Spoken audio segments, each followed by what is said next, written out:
Mackenzie Kelly, and today we are going to analyze mass media bias in politics. To start off, Americans' trust in the mass media has decreased by 8% since last year, totaling at 32%. Mass media's role is to report fully, accurately, and fairly. With rapid decrease in Americans trusting the media, it is clearly not living up to expectation. As shown in the graph in the PowerPoint dating back to over 3 decades ago, there has been a massive decrease in the Americans' trust in mass media. As the trust hit its peak of 68% in 1977, the decline then took over, rapidly decreasing the trust. By 1996, it had reached an all-time low of around 52%.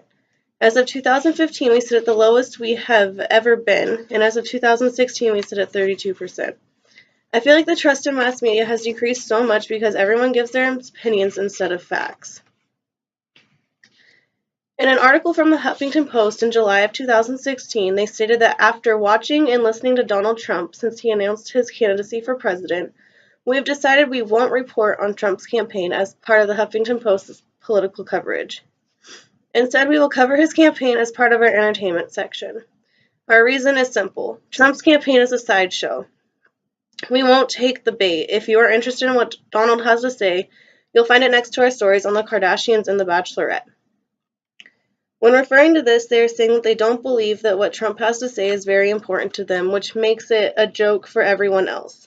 In an article from Al Lapudin in 2016 on HotAir.com, he talks about some of his views which are clearly biased, but aren't necessarily wrong.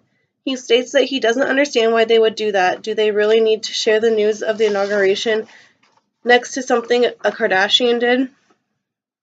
In my opinion, I think the Huffington Post made a good decision because they got their point across but still put his campaign in their news reports, which kept everyone updated.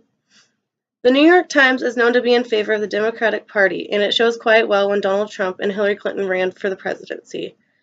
Trump tarnished the Republican Party in many ways, which included biased news reports. According to Michael Goodwin, a journalist for the New York Post, who wrote an article in October 2016 pertaining to the New York Times going out of their way to bash Donald Trump. He talks about how with the things that Trump has said, it makes it hard for reporters to just give the facts. They start to spew out their own personal opinions in the matters. He gave the reporters the room they needed to be able to change the story up a bit and make it completely false, which then led them to leaning into the Democratic Party for the majority of the mainstream media. After doing all of the research and reading through Chapter 16, I don't think the news media is something I would pursue as a career. I think that it involves you racing your opinion and saying things that you don't want to say, but have to get viewers. Some other reasons why it may not be a good career for me is because according to Chapter 16 in the book Mass Media Revolution by J. Charles Stern, it states that the field is a very competitive field and that makes it hard for people to be able to obtain the degrees that are desired and the jobs that are in demand.